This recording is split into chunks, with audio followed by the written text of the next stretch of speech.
তোর আব্বা তোর সাথে কথা কয়? তাদের বাবা নামক বটবৃক্ষটা তাদের মাথার উপর আর ছায়া দেয় না। সে আজ বড় স্বার্থপর। আর মা, সেও জীবন চলার জন্য তাদের থেকে অনেক দূরে। হ্যাঁ, নিশ্চয়ই এরা কারো না কারো একজনের আশ্রয় আছে। তারা এখন আছে তাদের নানির আশ্রয়। তারও বয়স প্রায় 70 ছুঁই। তারও কেউ নেই।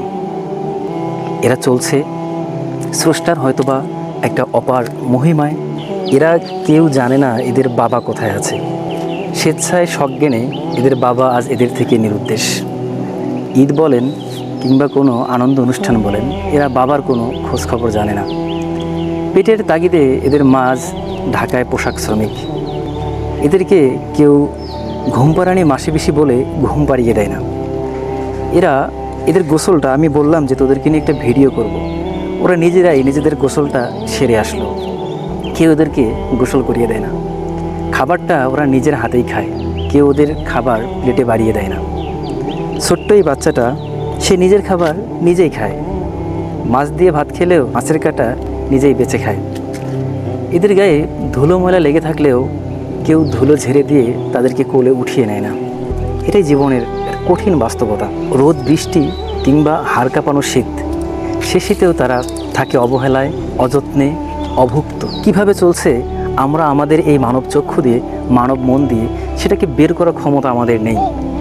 এরা বেঁচে আছে স্রষ্টার দয়ায়। আরমান, ভাত খাইছিস কি দিয়ে সকালে? ভাত খাসনি সকালে? কি দিয়ে ভাত খেয়েছিস? মাছ দিয়ে? একা একা খাইছিস? কেউ খাওয়াই দেয়নি? মাছের কাঁটা বাছতে পারিস?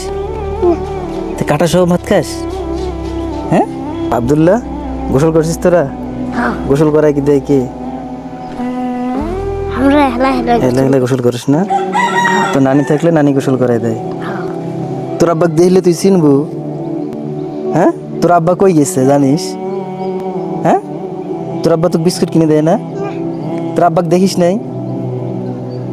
তোর আব্বা তো কোলে নেয় না? আরে হ্যাঁ, একলা একলা নিন পারিস? তো নানি নিন পারে দেয় না তো? আব্দুল্লাহ, কেমনে নিন পারে? একলাই নিন আসে না? ও এক তো কায়ু ওই ঘুম পাড়ানি মাসে বেশি গানও করাতে না নয়? কাপড় চোপড় হেলা পরে, তাই না? একলা পেন করে পায়, শাড়ো কাটতে পায় না?